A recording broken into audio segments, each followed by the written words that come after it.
Hi, this is Gayle with BERNINA of Naperville, and welcome to Lesson 11 of our Kimberbell Mystery Quilt Sew Along for 2024.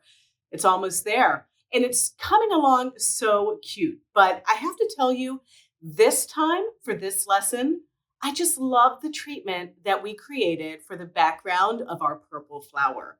It is a mock hand quilting stitch. It was simulated in our BERNINA Embroidery Software with a feature called Sculpted Run that you can create if you have the BERNINA Embroidery Software. I'll take you through briefly how to do that, but you get the file from us, so you can use it with whether you have software or not.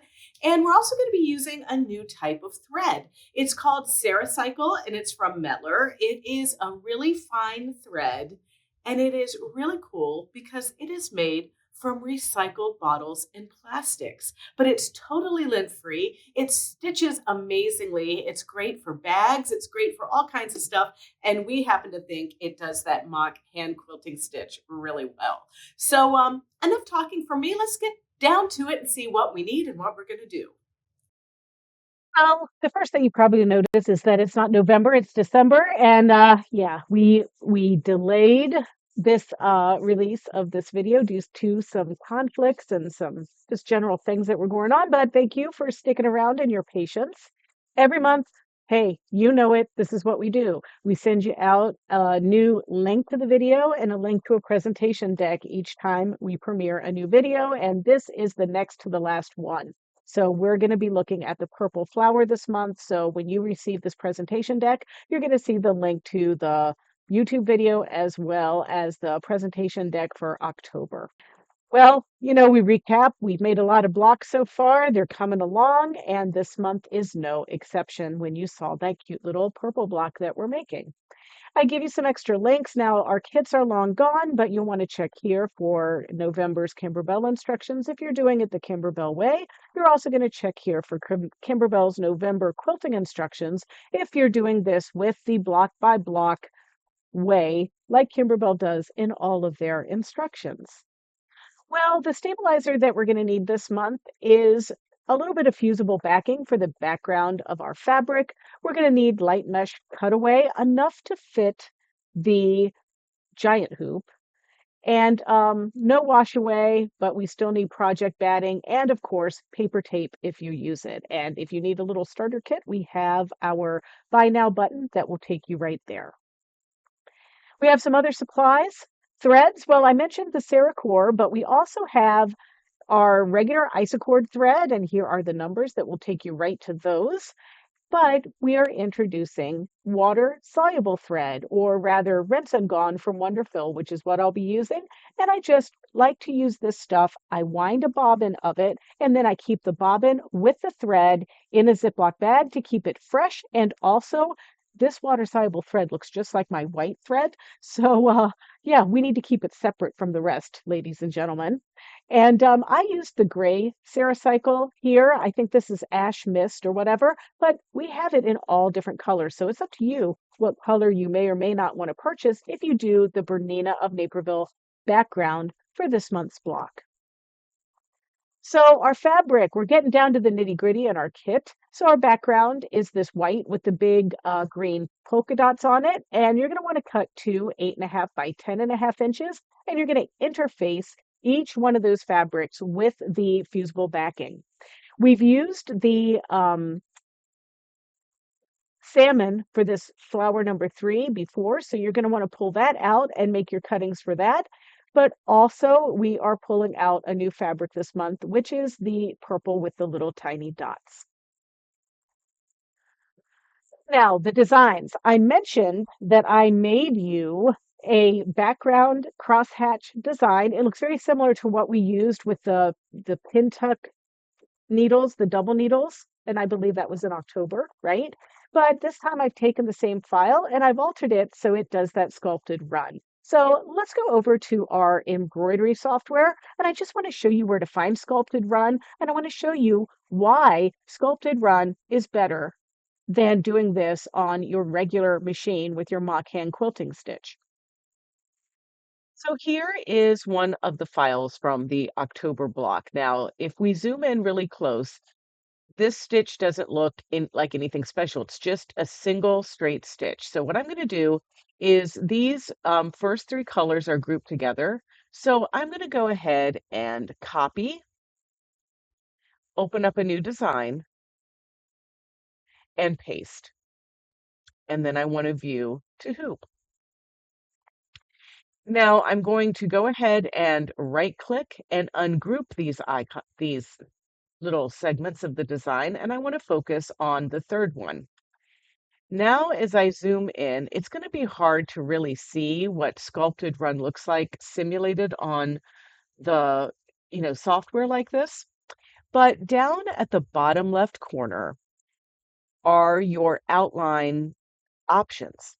You have single, triple, sculpted run, back stitch, stem stitch, zigzag, satin, padded satin, blanket, black work, handle wicking, and pattern run. So we're going for sculpted. Now you saw the stitches change on the screen, but what's really happening with this stitch is it's going to be doing a triple stitch where the needle goes forwards, backwards, forwards. Then it does a single stitch. Then it goes forwards, backwards, forwards again. And essentially what's happening is you have a thin line connecting a triple stitch, which sort of looks like hand stitching. And that's why we're using a thin thread, because if we use a thin thread, that single strand is going to disappear a little bit. And then when that single strand is stitched 3 times, that one is going to present thicker. So now I'm going to go ahead and save this. And then it'll be ready for me to combine it with my other Kimberbell files. And I'm giving this to you with everything prepped and served to you on a platter, but then I'm also giving you this background fill as a separate item. Okay, so that's as simple as I did with this. But now what I'd like to do is pick a new design. And I'm going to just zoom out to a hoop here. And one of the benefits of the sculpted run when you are working from digitizing something from scratch or whatever, is when we do that mock hand quilting stitch, which is usually number 1304 on your Bernina machines, when we do that stitch, we are kind of limited for it looking its best if we only do straight lines. But if we want to do something where we want it to look more hand stitched, like a little beeline or something like that. That's when I might use my software to do that. So I'm going to go to my digitize drawer and I'm going to pick open object and I'm just going to digitize a little loopity loop. And I'm going to pick sculpted run and I'm going to set my beginning stitch with a left click. And now the rest of my lines are going to be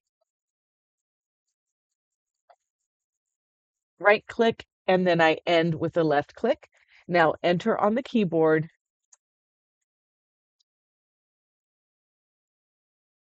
And that's going to give me my sculpted run.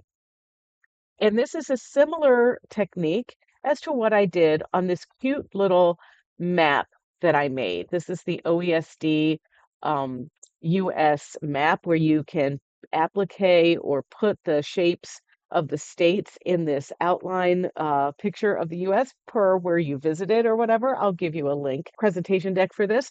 But this is the exact way that I did that little beeline going from Virginia to Illinois. All right, so now let's talk about some other things that we're going to do. So this is something that I just made to test my digitizing capabilities. You saw me create that just now, right? But let's have a look at this. It looks, mock hand stitched as we look down through these different pieces. And if we compare it to, that other month where we did the horizontal and vertical cross hatching, we just did a regular stitch, but this one is a little bit special. When we look on the back side, It even looks mock hand quilted. And this is another contrast to doing it on your sewing machine where it looks a little bit more like just a triple stitch on the backside. And that's because when you're sewing this in your sewing machine, it's really tightening the upper tension and pulling the bobbin thread up to the top and then tacking it in place. So I mentioned some different weights of thread. You could use bottom line, which is a 60 weight polyester, or you could use a silk, which is 100 weight typically. The sample that I made was using this beige bottom line, but I'm going to be using that Ceracycle thread that I showed you because I thought gray might work a little bit better with our project. Like I mentioned, you can access the download files in the presentation deck. And if you should know how to get your designs by now. If you're confused or you forgot, don't forget to check out our little video that we made on how to get your Kimberbell designs direct from Kimberbell because you buy the program from Bernina of Naperville, but you are still getting your digital content from Kimberbell. And then I have put the files together for you in one combined file. That's for those of you that have the Bernina 7 series, 8 series, or 9 series. Just like in October, if you have the Bernina 5 series or smaller, you're going to have to use that medium magnet hoop, which, by the way, just came in stock. So they are no longer in a back order situation. So you can get those right at BERNINAofNaperville.com, where they are also 25% off through the month of December. All right, well, let's get over to the machine and actually quilt this thing with the sculpted stitch that I've just been going on and on about. So it starts by just zinging through the magic of Wi-Fi, the design to your machine. And you'll notice that they're spaced out quite a bit, but that's because we need, some room for trimming. So let's go ahead and get our stitch summary on here. I always like to turn thread away off in these options, and I want our jump stitch cutting to be at 6 millimeter. So now we're good to go. And one of the things I want you to remember is that I'm actually going to stitch the full block in the top section and then a full block in the bottom section. So like every other month, we are stitching our placement line here. Then I will be grabbing our project batting, which is always cut a little bit larger than we need to. And now that's going to be stitched down. And anytime there's a placement stitch, it goes around there twice. And now I'm going to trim this as fast as possible with my duckbill scissors.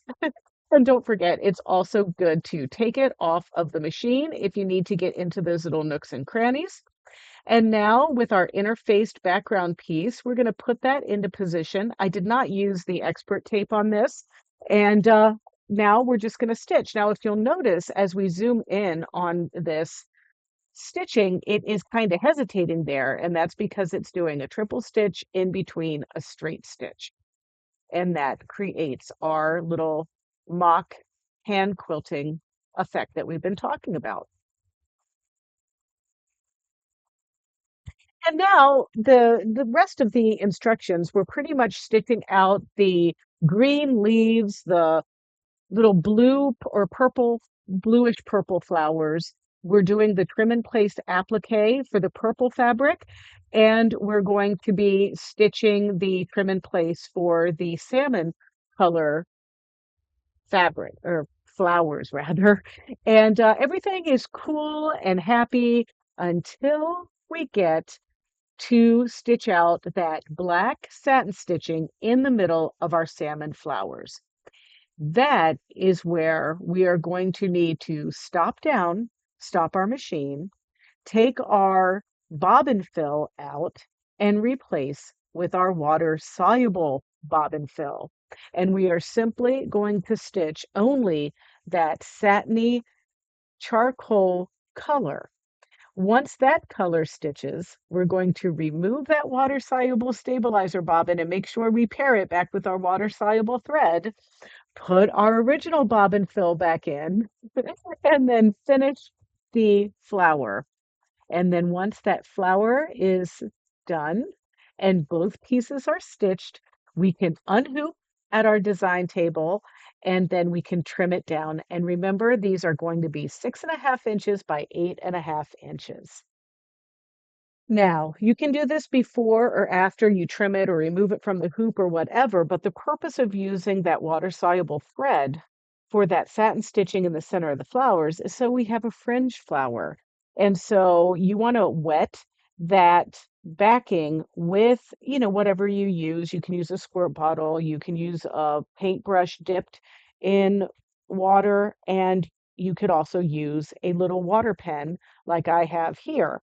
And you're just going to get that wet so that it releases and dissolves that water soluble thread. So when you turn the work over, you can use your tweezers to just pick the thread up through the top, and you'll have a nice loopy little fringy flower center. Well, thank you so much for watching. I hope that you enjoyed this session. Now, don't forget, we're going to stay tuned. On December 15th, we premiere our final lesson. And that lesson is going to be putting everything together, quilting it, and binding it. Whew, we're almost there. And I could not leave you yet without telling you that there is a new Kimberbell mystery quilt on the horizon for 2026, and it is a Christmas quilt. So I hope that you'll join us for that. We've already started pre-selling, but we'd love it if you can join us. So thank you so much. And if you want to see other videos and other things like this, don't forget to check out our Bernina of Naperville YouTube channel. It's easy. It's youtube.com/Bernina of Naperville. And there you can like, comment, and subscribe. Happy embroidery and happy holidays. Cheers.